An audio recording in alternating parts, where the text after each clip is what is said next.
Hola, mi nombre es Milton Urroz, ¿verdad? Y pues vamos a hablarle un poco sobre refrigeración industrial. En cualquier planta, ¿verdad?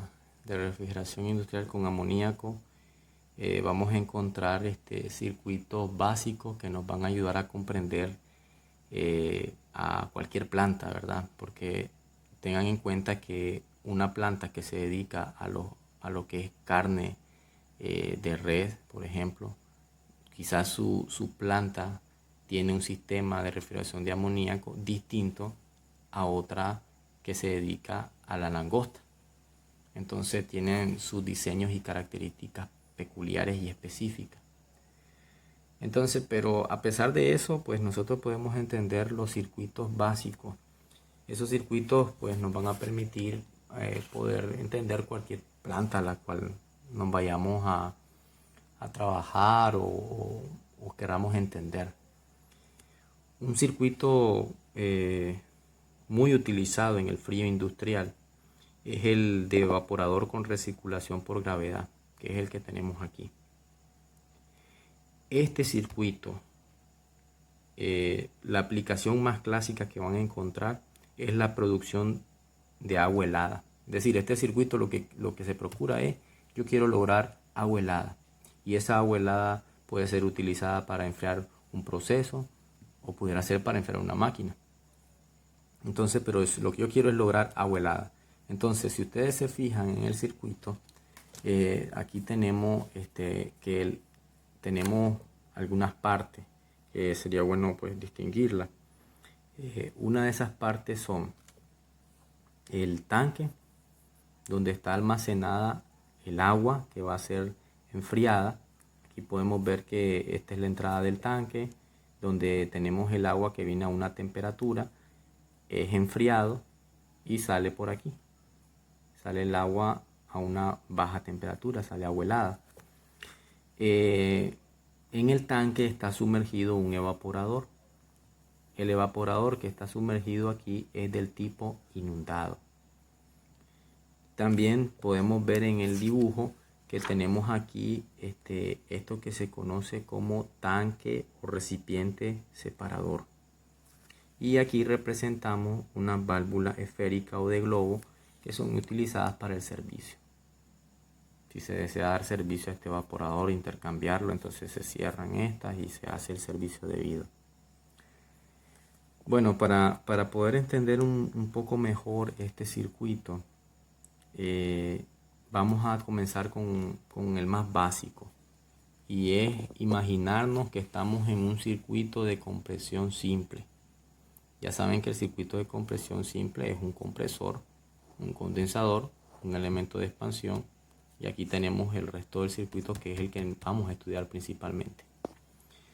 Bueno, recordando, el compresor comprime el gas, eleva su temperatura y presión, lo lleva al condensador. El condensador se encarga de condensarlo o licuarlo, convirtiéndolo en líquido.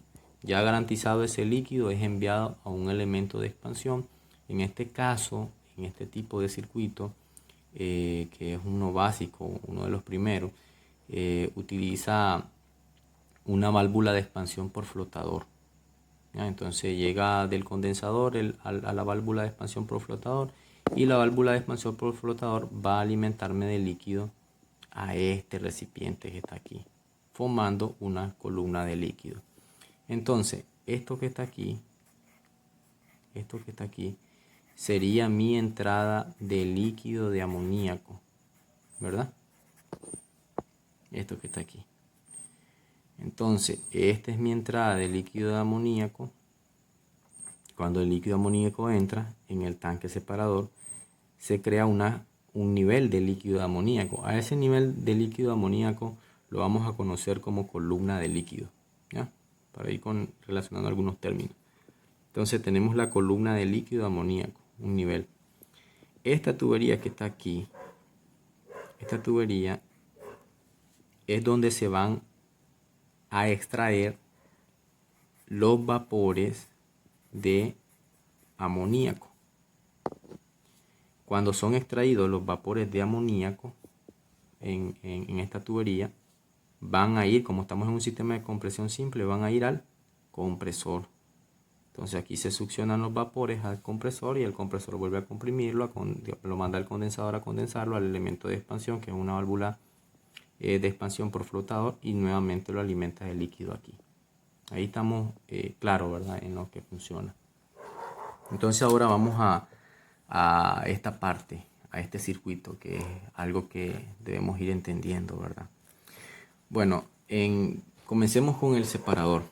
Ya sabemos estas dos partes, que es entrada de líquido y aquí retorno de los vapores.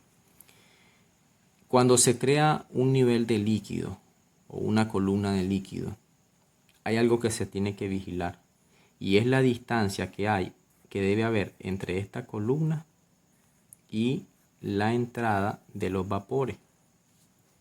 La distancia de la columna de líquido con entrada de donde se aspiran los vapores debe ser de 0.3 metros, o es igual a decir 30 centímetros. ¿Por qué? Porque cuando el compresor esté parado, el nivel de líquido o la columna de líquido que va a estar aquí en el depósito, o en el tanque o en el recipiente separador, puede correr el riesgo de subirse su nivel. ¿Por qué se va a subir el nivel de líquido en el separador? Porque cuando el compresor esté parado y haya agua aquí que tenga cierta temperatura, esa va a provocar que el calor que está suministrando esta agua al refrigerante líquido va a provocar que el líquido se dilate. Entonces, al dilatarse este líquido, lo que va a hacer es subir su nivel. Entonces, si nosotros no respetamos esa distancia de 30 centímetros entre la columna de líquido a la toma de vapores, lo que va a pasar es que cuando el compresor arranque y haga la succión, entonces va a arrastrar líquido. Como el nivel de líquido o la columna de líquido tiene una distancia muy corta con respecto a la toma de vapor, entonces cuando el compresor arranque va a arrastrar líquido. Por eso, mínimo de separación entre la columna de líquido y la toma de vapores debe ser 30 centímetros. Mínimo. ¿Se le puede dar más? Sí, se le puede dar más. Pero mínimo 30 centímetros. Ok. Ya aclarado ese punto, ahora pasamos a lo siguiente. Esta columna de líquido ejerce una presión. Le decimos presión motriz disponible. ¿Por qué le decimos presión motriz disponible? Porque esta presión se le llama motriz porque provoca un movimiento. La presión de la columna de líquido provoca el movimiento o la circulación del fluido. ¿Ya? Va provocando esa circulación del fluido. Ahora, lo interesante, ¿verdad?, es que esa presión motriz o esa circulación de fluido, nosotros le podemos decir que lo hace la misma gravedad. Por eso se llama este sistema alimentación por gravedad, porque la presión motriz que provoca la columna de líquido es la que hace que circule el líquido en el evaporador. Un detalle, ¿verdad?, que debemos tener en cuenta en este tipo de circuito es que el evaporador que se utiliza es del tipo inundado, ¿verdad? No es del de expansión seca. ¿Por qué? Porque el evaporador inundado tiene un mejor intercambio térmico. El evaporador inundado, como no tiene recalentamiento, su recalentamiento es nulo, entonces se aprovecha prácticamente todo el evaporador para absorber calor. No como en el de expansión seca, ¿verdad? En el de expansión seca tenemos que sacrificar una porción del evaporador para que esa porción solo me garantice que haya vapores. A eso nosotros le llamamos sobrecalentamiento. En el evaporador inundado no tenemos sobrecalentamiento. En el evaporador inundado se provoca, cuando está sumergido, ¿verdad?, en este tanque, se provoca un intercambio de calor. ¿verdad? El agua le cede calor al líquido amoníaco que está en el evaporador. Ese calor que le cede el agua al líquido amoníaco provoca una evaporación parcial del líquido. Óigase bien, provoca una evaporación parcial del líquido. Es decir, no es una evaporación total, que ya, por ejemplo, en la expansión seca ya sabemos que a partir de este punto ya sé que aquí ya solo hay vapores. Este es mi sobrecalentamiento, entonces aquí solo hay vapores. Aquí ya sé que hay una evaporación total del líquido y desde aquí ya solo es gas. No, en el evaporador inundado hay evaporación parcial. Desde que él comienza a entrar líquido, comienzan a haber pequeñas evaporaciones, pero siempre hay líquido, aunque hay esas pequeñas evaporaciones parciales de amoníaco. Entonces, hay cierto punto, lógicamente, del evaporador que hay una coexistencia tanto de líquido como de vapor amoníaco.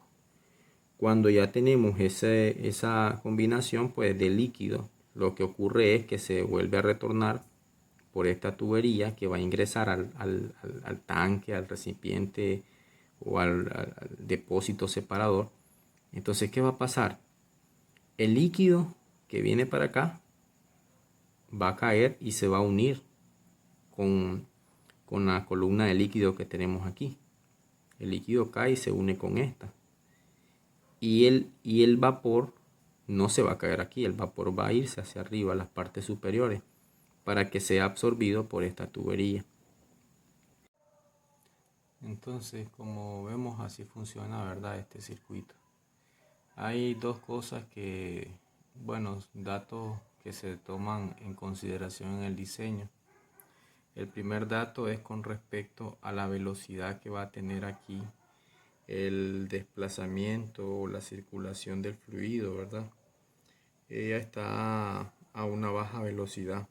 En esta tubería de alimentación se recomienda que se adopte una baja velocidad de alimentación de unos 0.3 metros sobre segundo. Eso es para evitar todo riesgo de evaporación susceptible que perturbe el funcionamiento. Entonces el fluido va a esa velocidad, una velocidad bastante baja, ¿verdad? Eso va hacia lo que es la alimentación. El otro dato que también debemos tener en cuenta es con respecto a la velocidad que debe tener el depósito. El depósito también trabaja a una velocidad y esa velocidad que debe tener el depósito también está calculada.